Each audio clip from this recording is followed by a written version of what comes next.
The morning sun was just beginning to warm the soil when Daeho stepped out of his small farmhouse. He carried his usual cup of coffee and walked toward the fields like he did every day for the past 3 years. The new Terra colony was quiet at this hour. Most people were still sleeping in their beds. Daeho liked this time of day best. The air was cool and fresh. The birds were starting to sing in the trees that lined his property. His field stretched out before him like a green carpet under the pale morning sky. Everything seemed normal and peaceful, but something was wrong.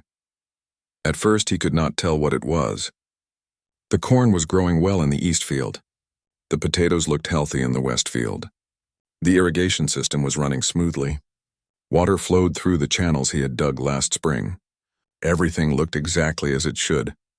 Then he saw movement at the edge of the north field. Daeho stopped walking and squinted his eyes. Something large was moving through the tall grass near the forest line. It was too big to be one of the local animals, too tall to be another colonist, and it was moving in a strange way, very slowly and carefully. He set his coffee cup down on a fence post and walked closer. His heart started beating faster. In 3 years of farming on New Terra, he had never seen anything like what was approaching his fields. The creature was enormous. It stood at least 8 feet tall, maybe more. Its body was covered in what looked like armor plates that caught the morning light and reflected it back in strange colors. The plates were dark green and brown like the bark of old trees, but they seemed to shift and change color as the creature moved. It had 4 arms, 2 on each side of its long body. The arms moved in a flowing motion as it walked, almost like it was swimming through the air. Its legs were long and strong, carrying its weight with surprising grace for something so large. But the most amazing thing was its head. The creature wore what looked like a crown made of crystal. The crystals were clear and bright, throwing small rainbows across the grass as they caught the sunlight. The crown seemed to be part of the creature, growing from its skull like horns or antlers. Daeho felt fear and wonder at the same time. This was clearly an alien being. He had heard stories of other species that lived among the stars, but he had never expected to meet one on his quiet farm. The creature stopped about 20 meters away from where Daeho stood. It seemed to notice him for the first time. For a moment, neither of them moved. They simply looked at each other across the space between them. Then the creature did something unexpected. It bowed. All 4 of its arms spread wide as it lowered its head toward Daeho. The crystal crown caught the light and sent sparkles dancing across the field. The bow was elegant and graceful, like a dancer performing on a stage. When the creature raised its head again, it spoke. Its voice was unlike anything Daeho had ever heard. It sounded like wind chimes ringing in a gentle breeze, musical and soft but clear enough that he could understand every word. "Human farmer," the creature said. "My name is Kethara of the Wandering Brood. I come to you not as enemy or beggar, but as one who knows the way of growing things." Daeho opened his mouth to respond, but no words came out. He was too surprised to speak. The creature continued talking. "I see that you care for this land. You water it and tend it with gentle hands. You understand that soil is precious and that plants are living things that need love to grow strong." The creature gestured toward the forest with one of its lower arms. Daeho looked and saw movement in the shadows between the trees. Small shapes huddled together in the tall grass. They had the same crystal crowns as the large creature, but theirs were much smaller and dimmer. "My children," Kethara said simply. "They are hungry. We have traveled far across the stars, looking for a place where they might eat and grow strong. The worlds we knew before are gone now, burned away by wars we never wanted to fight." Daeho finally found his voice.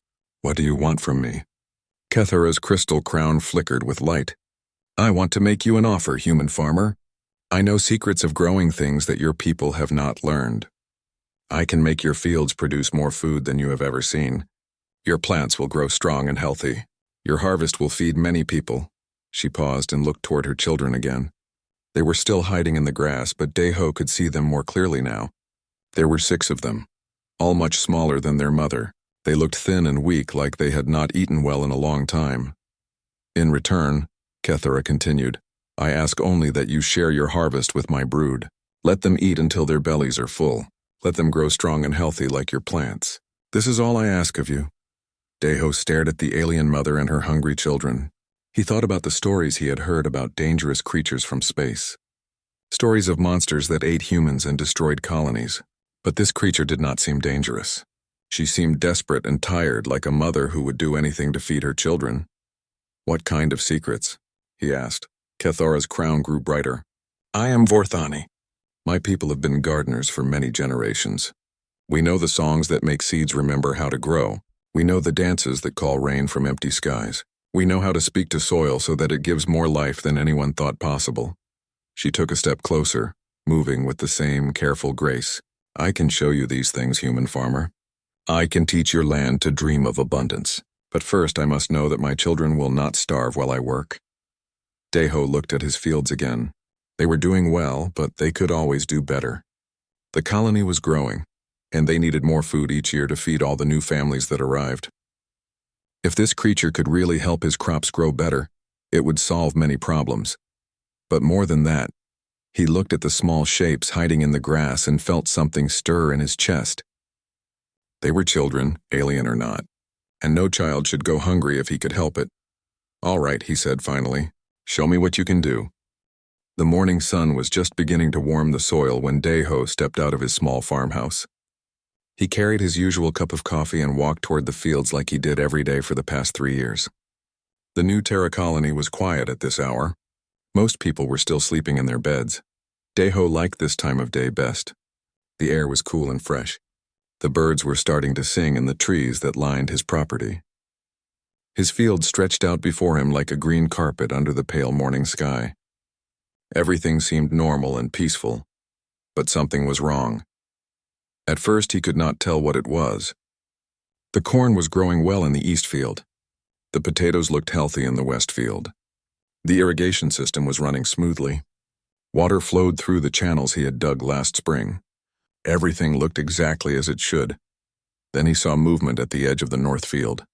Deho stopped walking and squinted his eyes. Something large was moving through the tall grass near the forest line. It was too big to be one of the local animals, too tall to be another colonist, and it was moving in a strange way, very slowly and carefully. He set his coffee cup down on a fence post and walked closer. His heart started beating faster. In 3 years of farming on New Terra, he had never seen anything like what was approaching his fields. The creature was enormous. It stood at least 8 feet tall, maybe more. Its body was covered in what looked like armor plates that caught the morning light and reflected it back in strange colors.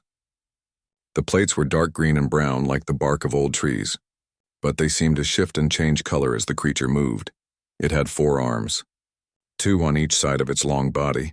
The arms moved in a flowing motion as it walked, almost like it was swimming through the air. Its legs were long and strong, carrying its weight with surprising grace for something so large. But the most amazing thing was its head. The creature wore what looked like a crown made of crystal. The crystals were clear and bright, throwing small rainbows across the grass as they caught the sunlight. The crown seemed to be part of the creature, growing from its skull like horns or antlers. Deho felt fear and wonder at the same time. This was clearly an alien being. He had heard stories of other species that lived among the stars, but he had never expected to meet one on his quiet farm. The creature stopped about 20 meters away from where Deho stood. It seemed to notice him for the first time. For a moment, neither of them moved.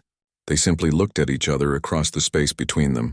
Then the creature did something unexpected. It bowed. All 4 of its arms spread wide as it lowered its head toward Deho. The crystal crown caught the light and sent sparkles dancing across the field. The bow was elegant and graceful, like a dancer performing on a stage. When the creature raised its head again, it spoke. Its voice was unlike anything Deho had ever heard. It sounded like wind chimes ringing in a gentle breeze, musical and soft but clear enough that he could understand every word. "Human farmer," the creature said.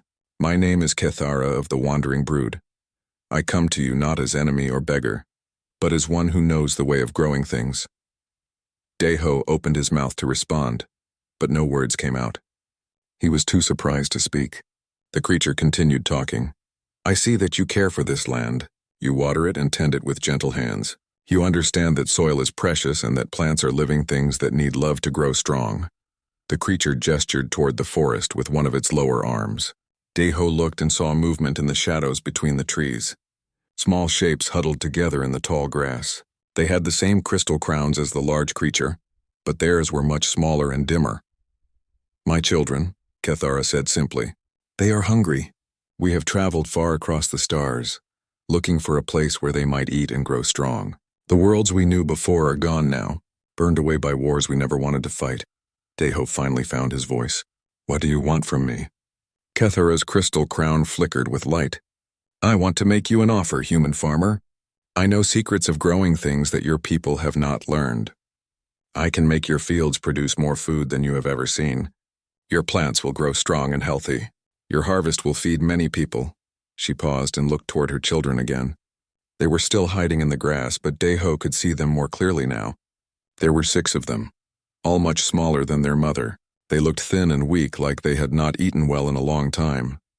"In return," Kethara continued, "I ask only that you share your harvest with my brood. Let them eat until their bellies are full. Let them grow strong and healthy like your plants. This is all I ask of you." Deho stared at the alien mother and her hungry children. He thought about the stories he had heard about dangerous creatures from space. Stories of monsters that ate humans and destroyed colonies. But this creature did not seem dangerous.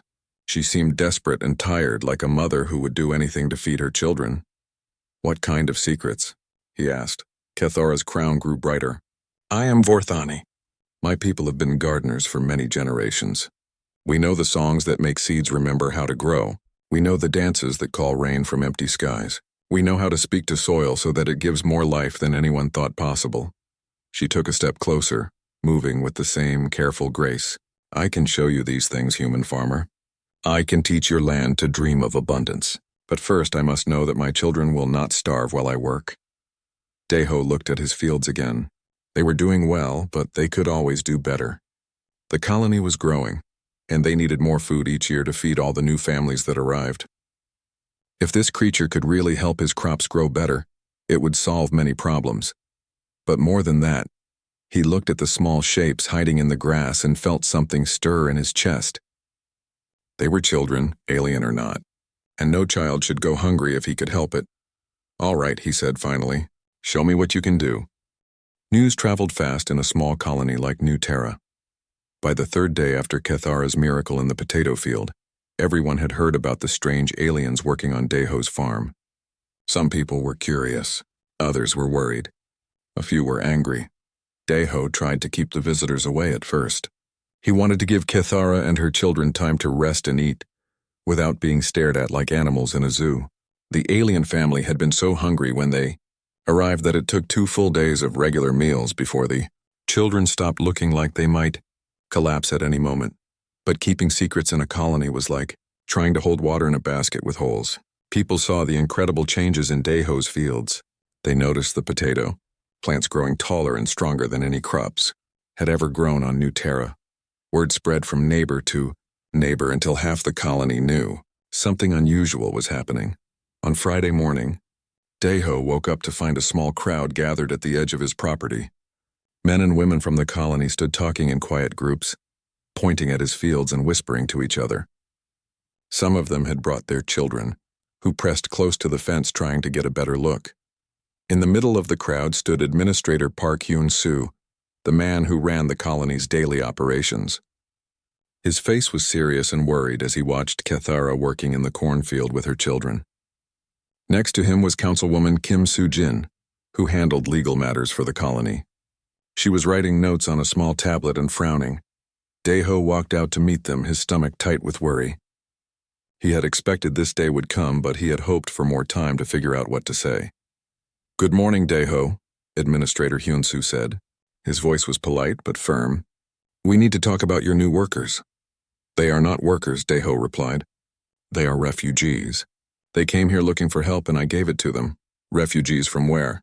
Councilwoman Soo-jin asked, looking up from her tablet. "We have no record of any ship landing on New Terra in the past week." "How did they get here?" Deho realized he had never asked Kethara that question. He looked toward the cornfield where she was singing softly to the plants while her children arranged themselves around the edges of the cultivated area. Their crystal crowns glowed gently in the morning sunlight. "I do not know," he admitted. "I never asked." "That is a problem," Hyun-soo said. "We are responsible for the safety of this colony. We cannot have unknown aliens appearing without any explanation of how they got here or what they want. One of the colonists in the crowd, a man named Li Dongwu who ran the equipment repair shop, stepped forward. Are they dangerous? He asked loudly. Should we be worried about our families? Other voices joined his. People began asking questions all at once. Are there more of them coming? Do they carry diseases? Why are their heads glowing like that? What if they are spies from another world? Daeho held up his hands for quiet. Look at them, he said, gesturing toward Cathara and her family. Do they look dangerous to you? The crowd turned to watch the alien family work. Cathara moved between the cornrows like a dancer, her forearms weaving patterns in the air while she sang. Her children sat quietly at the field's edge, their small hands pressed to the earth. The youngest one, the little female who reminded Daeho of a bird, was humming along with her mother's song. They look strange, someone said from the back of the crowd. Strange does not mean dangerous, Daeho replied. They came here asking for work and food, nothing more, and look what they have done for my crops. He led the group to the potato field where Cathara had worked 2 days earlier. The transformation was even more dramatic now. The plants were huge and healthy, their leaves bright green and full. Some of the potato plants were already showing signs of the tubers growing beneath the soil. This is impossible, whispered Dr. Minji Hai, the colony's agricultural specialist. She knelt down and examined the plants closely. These potatoes were barely surviving 3 days ago. Now they look like they have been growing in perfect conditions for months. Administrator Hyun-soo frowned as he looked at the healthy crops. How did they do this? They sing to the plants, Daeho said simply. Cathara says her people know the old songs that help things grow. She calls it reminding the earth how to dream. That makes no scientific sense, Dr. Jihai said, but her voice was uncertain. She could not argue with the results she was seeing. Councilwoman Su Jin was typing rapidly on her tablet. I am sending a message to the colonial administration, she announced. They need to know about this situation immediately. What situation? Daeho asked, though he was starting to feel worried about the answer. Unknown alien species with unexplained abilities appearing without authorization on a human colony world, Sujin replied without looking up from her typing. This could be a first contact scenario or it could be something more dangerous.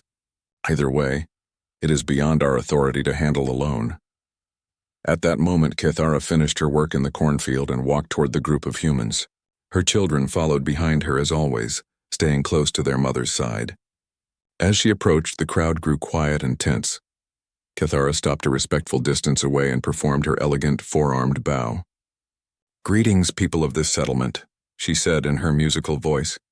I am Cathara of the Wandering Brood. I perceive that my presence here causes you concern. Administrator Hyun-soo stepped forward. We need to understand who you are and how you came to be on our world, he said formally. Cathara's crystal crown flickered with what Daeho had learned to recognize as sadness. We are the last of our kind, she said quietly. The Vorthani people once tended gardens on 17 worlds across 3 star systems. Now there are perhaps a few thousand of us left, scattered across the galaxy like seeds blown by a terrible wind. She gestured toward her children with one of her lower arms. We came here in a small ship that barely survived the journey.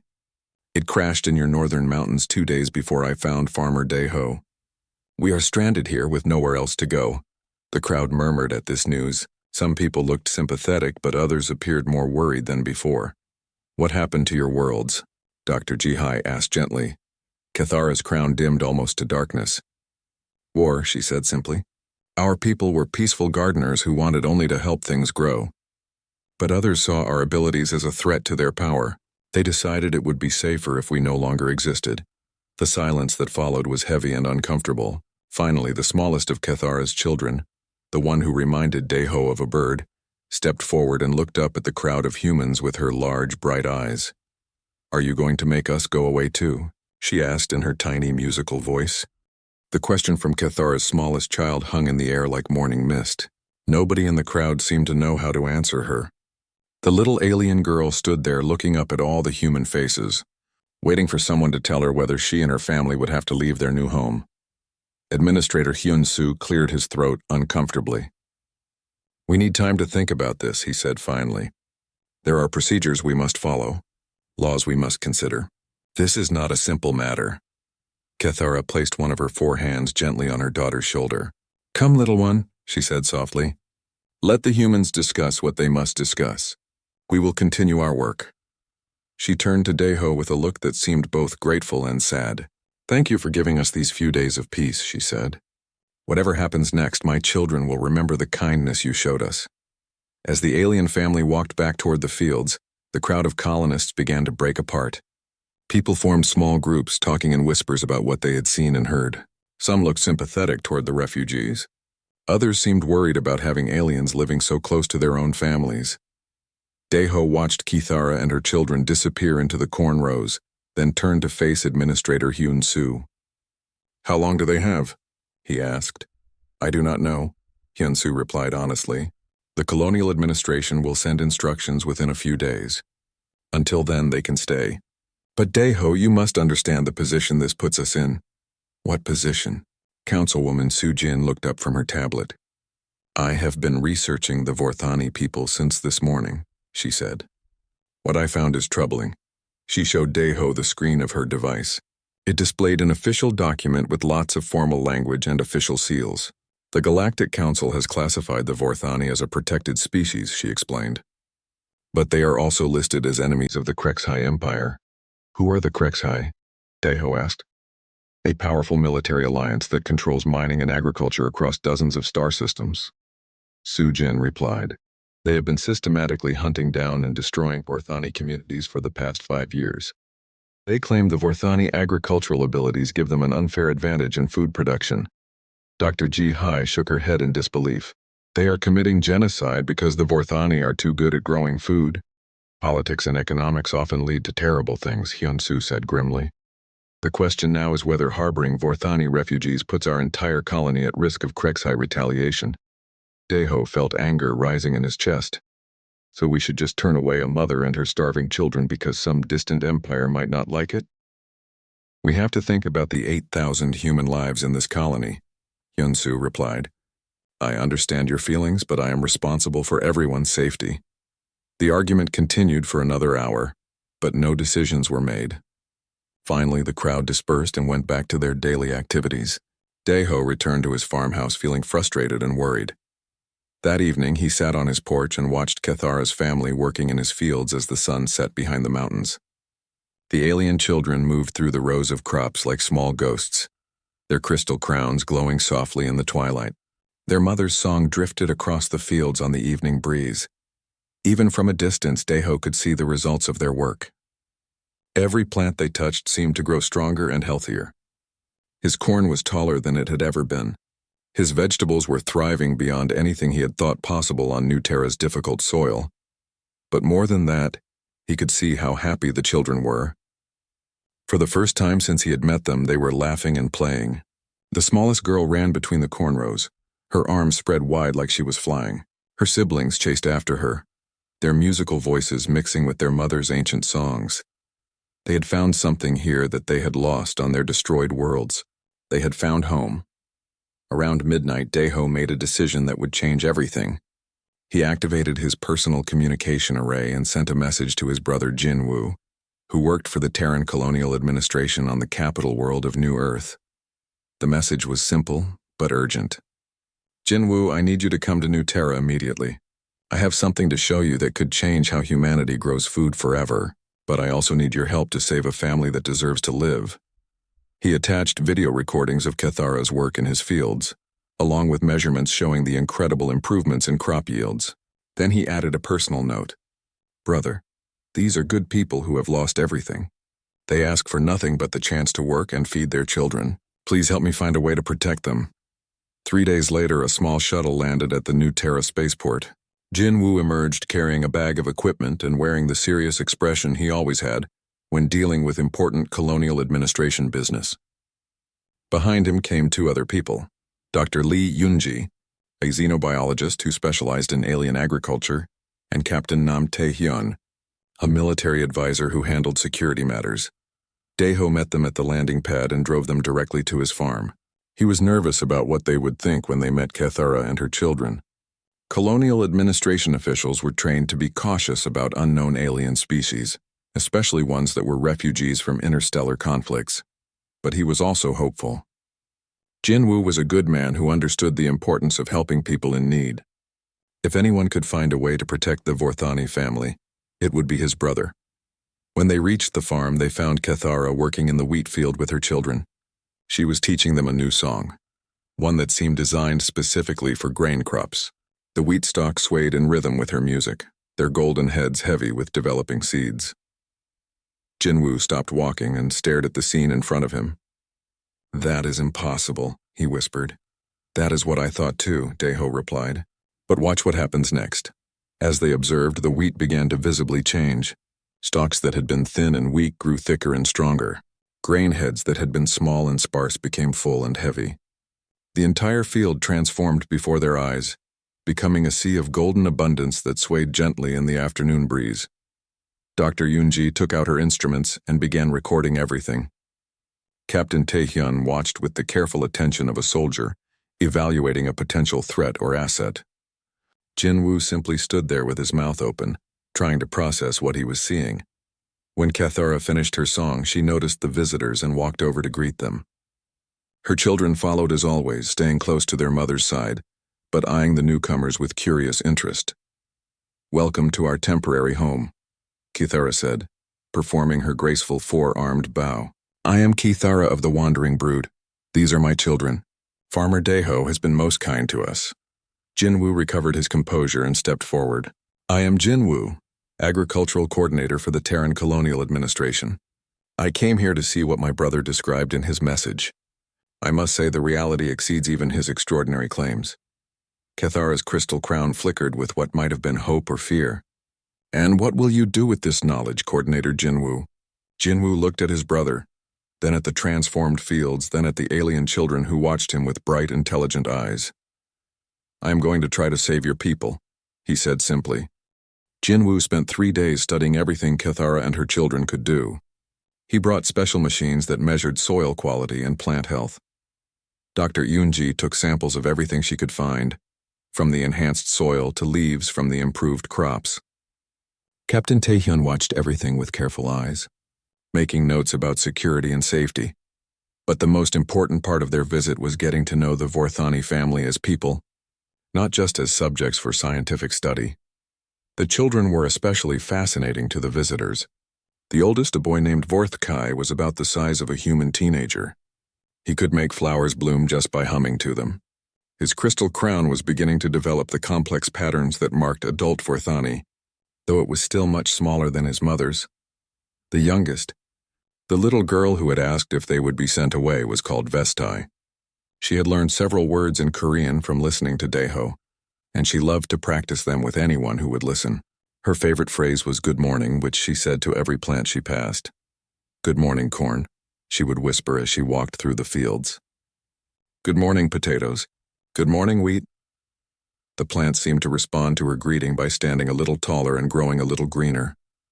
Dr. Yoonji was amazed by what she observed. "Their abilities appear to be based on bioacoustic resonance," she explained to Jinwoo on the second day. "They generate sound frequencies that stimulate plant growth at the cellular level. But it is more complex than that. They seem to understand each plant species individually and adjust their approach accordingly." "Can humans learn to do this?" Jinwoo asked. "I do not think so," Dr. Yoonji replied. "Their vocal structures are completely different from ours, and their crystal crowns appear to be organic resonators that amplify and focus their abilities. We could not replicate this with technology alone." Jinwoo nodded thoughtfully. "So if we want to benefit from their abilities, we need them to do it personally." "Exactly. And according to my research, there are fewer than 10,000 Vorthani left alive in the galaxy. Most are scattered and hiding from the Krexhai Empire." That evening, Jinwoo sat with Kethara on the porch of Daeho's farmhouse. Her children were playing in the garden, their crystal crowns casting gentle rainbow lights across the vegetables. The little ones chased each other between the rows while singing quiet songs that made the plants rustle happily. "Tell me about your people," Jinwoo said gently. "What were the Vorthani like before the wars?" Kethara's crown dimmed with sadness as she remembered. "We were gardeners and teachers," she said. "For 3,000 years we traveled between worlds helping other species learn to grow food.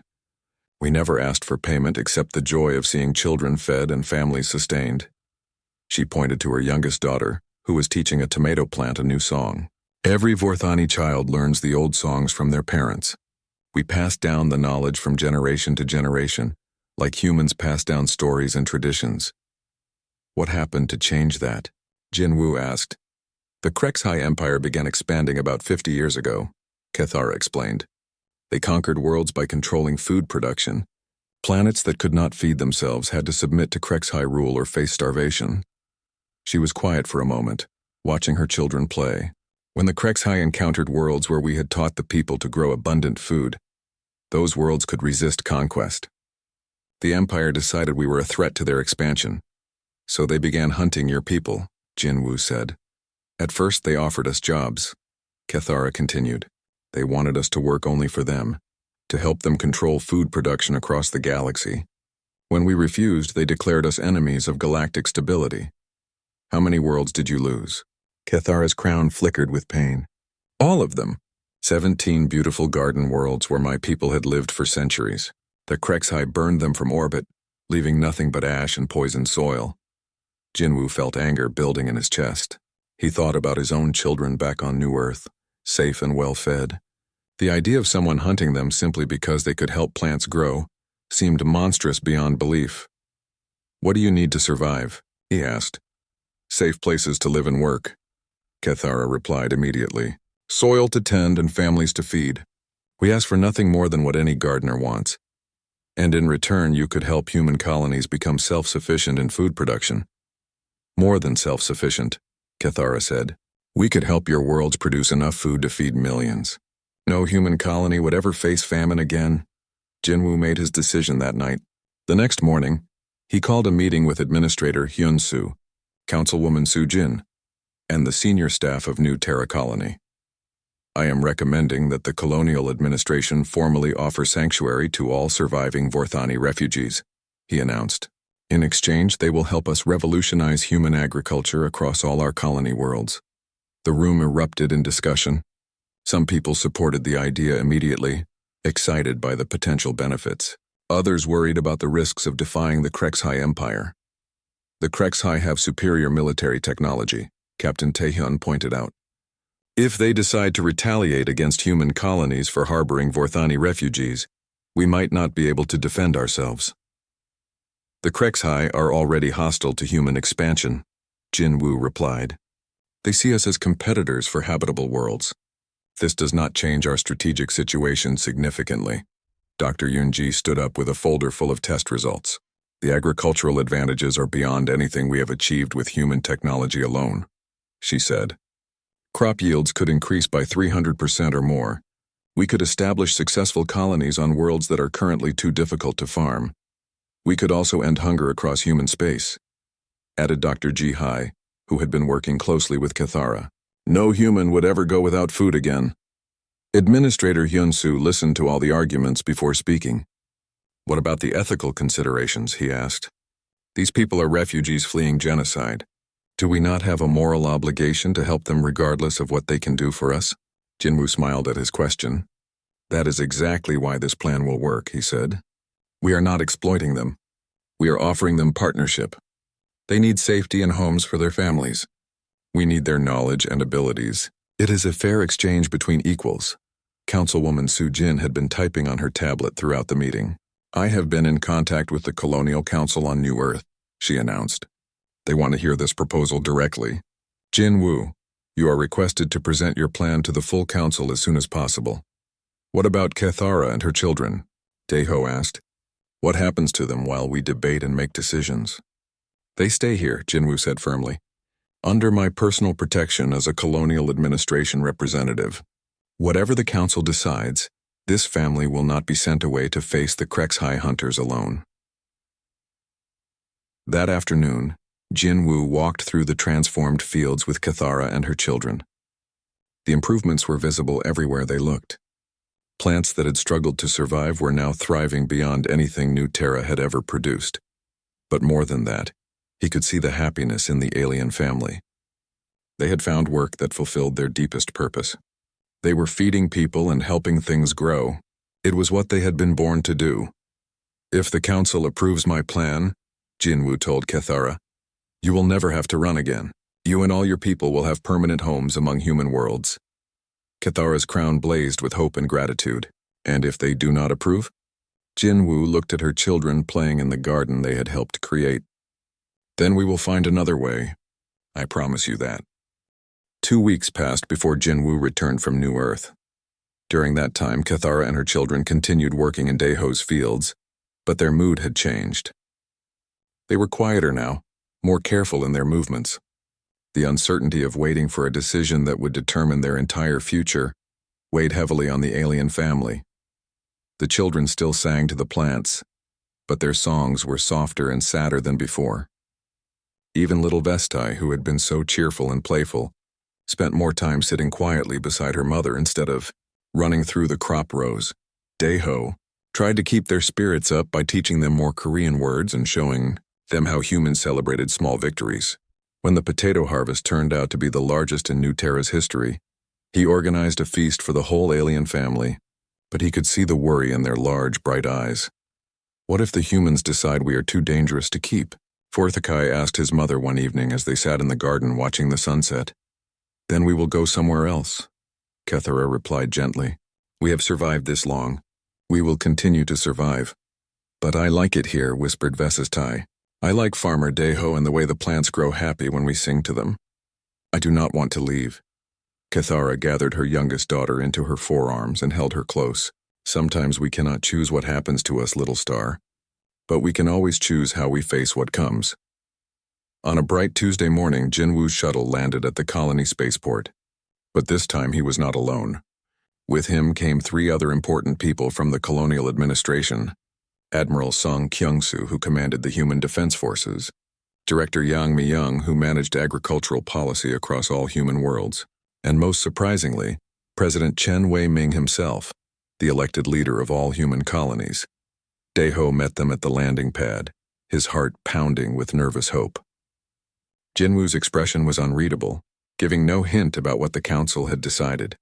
The other officials looked serious and formal in their government uniforms. How is the family? Jinwoo asked as they drove toward the farm. Worried, Daeho replied honestly. They are trying to stay hopeful, but they know their entire future depends on what your council decided. They will know soon enough, President Chen said from the back seat. We came to deliver the decision personally. When they reached the farm, they found Kethara working in the wheat field with her children. The grain was ready for harvest, golden and heavy with more seeds than any wheat had ever produced on New Terra. The sight was beautiful and abundant, like something from an old painting of perfect farmland. Kethara saw the shuttle arrive and the important-looking humans step out. She called her children to her side and walked slowly toward the group. Her crystal crown was dim with anxiety, and her forearms moved in small, nervous gestures. Greetings, leaders of humanity, she said, performing her graceful bow. I am Kethara of the Wandering Brood. I understand you have come to decide our fate. President Chen stepped forward. He was an older man with kind eyes and gray hair, but his voice carried the authority of someone used to making decisions that affected millions of lives. Kethara of the Vorthani people, he said formally. I am Chen Wei-ming, president of the Human Colonial Alliance. I have come to deliver the decision of our colonial council regarding your request for sanctuary. The alien family stood perfectly still, waiting. Even the plants around them seemed to sense the importance of this moment. The wheat stopped rustling in the breeze. The garden vegetables grew silent and motionless.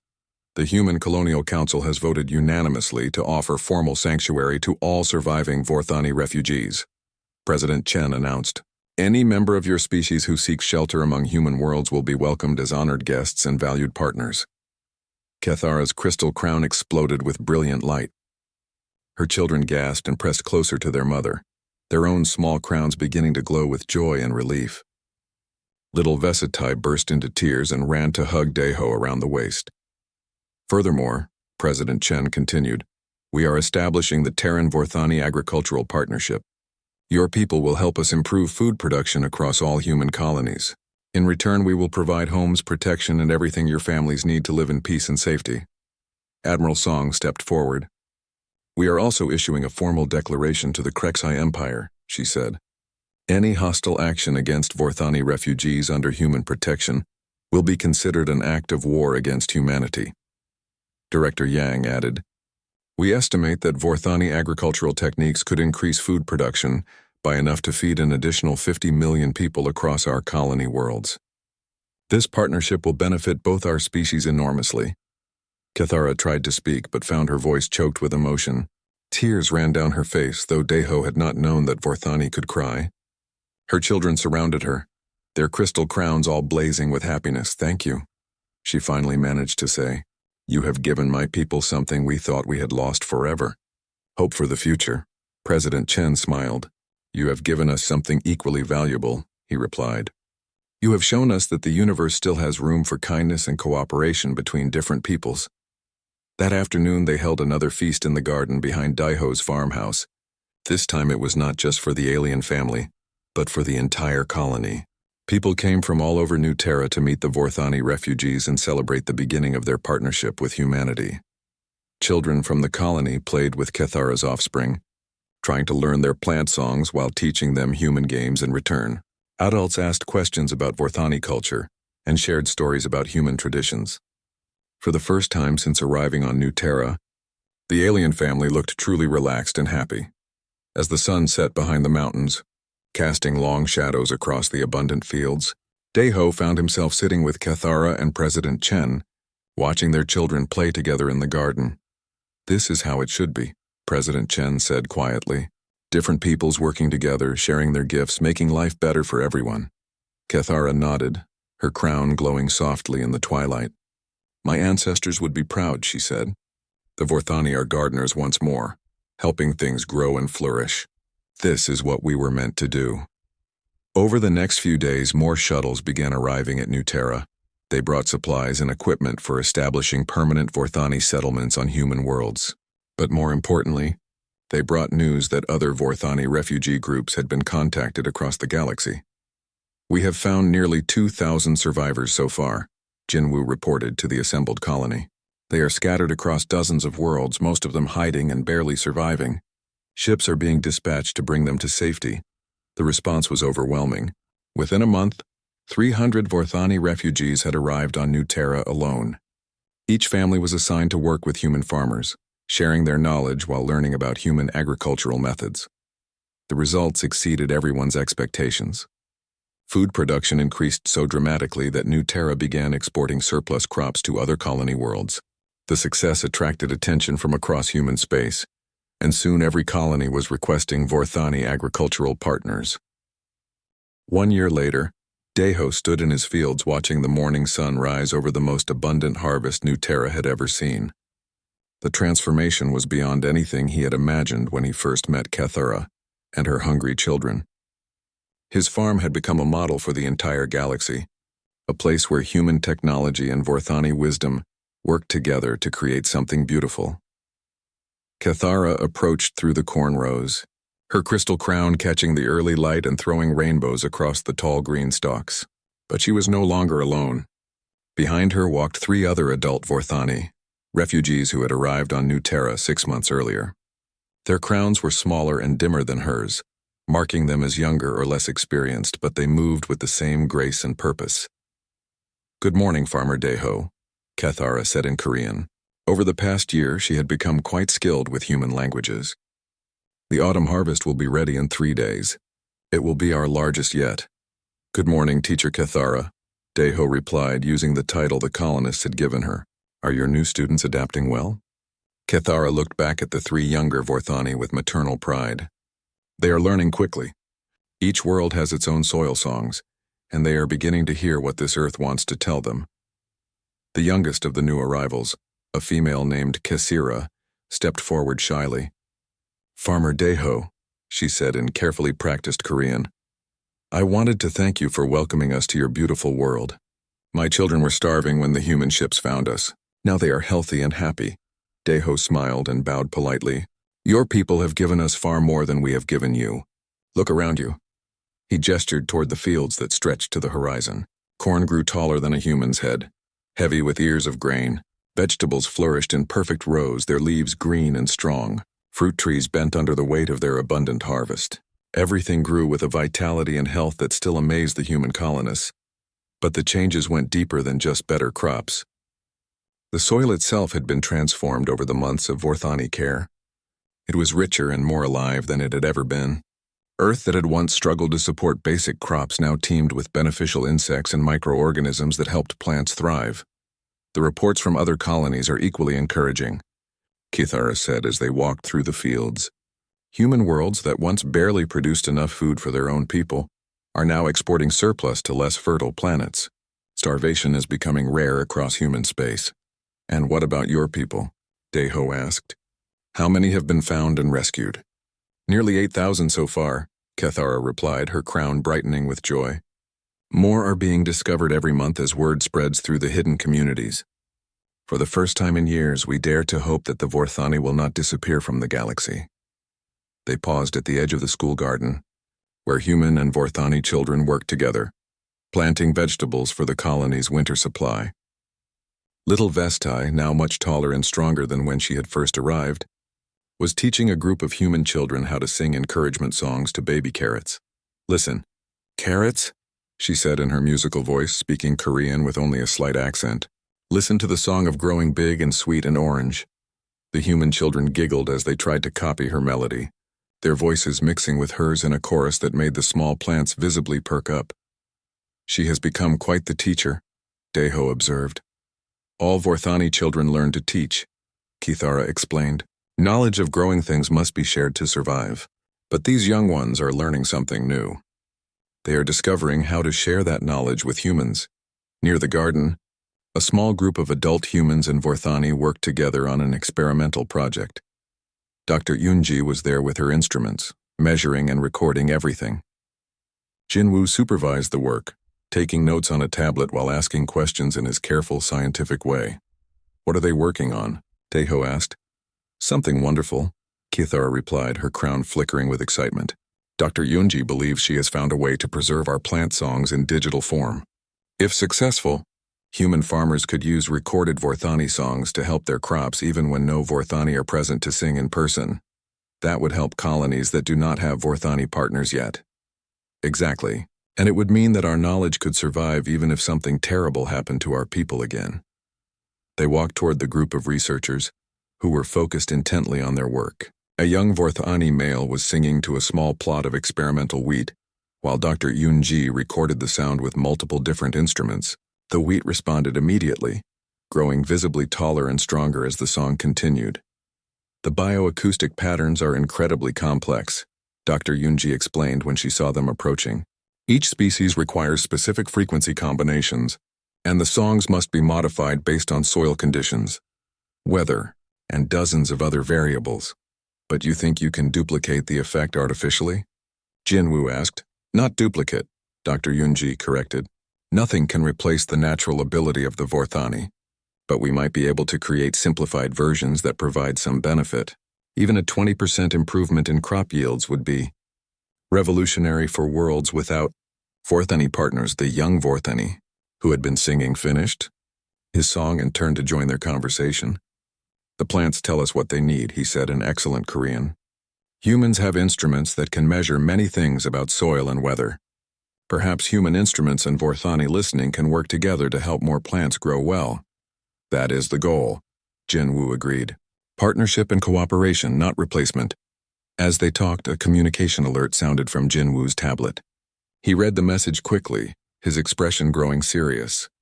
What is it? Deho asked.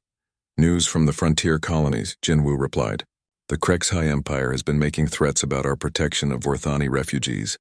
They claim we are disrupting galactic food distribution and demand that we surrender all Vorthani to their custody. Kethara's crown dimmed with old fear. And how will humanity respond? Jinwoo smiled grimly. The Colonial Council's response was brief and direct. They told the Krexhai Empire that humanity does not negotiate with genocidal regimes, and suggested they find more productive uses for their time.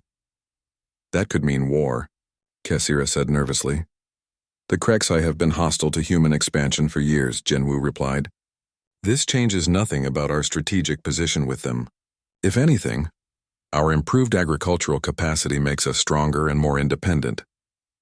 Admiral Song's voice came through the communication system, addressing all colonies simultaneously. Citizens of human space, she announced, we have received ultimatums from the HFY Empire regarding our protection of Vorthani refugees. Our response is simple. We will not abandon our friends and partners to face genocide alone. Any attack on Vorthani communities under human protection will be met with the full force of human military power. The message continued with technical details about defensive preparations, but Deho was watching Cathara's face as she listened. Tears ran down her cheeks again, but this time they were tears of gratitude rather than fear. Your people are willing to fight to protect us, she said wonderingly. Your people are willing to teach us to feed ourselves, Deho replied. That seems like a fair trade. That evening, the entire community gathered for their weekly harvest celebration. It had become a tradition on New Terra, a time when humans and Vorthani came together to share food and stories and plan for the future. Tables were set up in the main square, loaded with the abundant produce that their partnership had created. Children ran between the tables, human and alien youngsters playing games that mixed traditions from both species. Adults discussed plans for expanding agricultural cooperation to new colonies and new crops. President Chen had returned for the celebration, along with representatives from dozens of other human worlds. They had come to see for themselves the success of the Terran-Vorthani partnership and to plan its expansion across the galaxy. This is what the future looks like, President Chen said in his speech to the gathered crowd. Different peoples working together, sharing their knowledge and abilities, creating abundance for everyone. The HFY Empire offers conquest and submission. We offer partnership and mutual prosperity. Cathara stood to respond, her crystal crown blazing with joy as she looked out over the mixed crowd of humans and Vorthani. When my children and I first came to this world, we were refugees with nothing to offer but our willingness to work.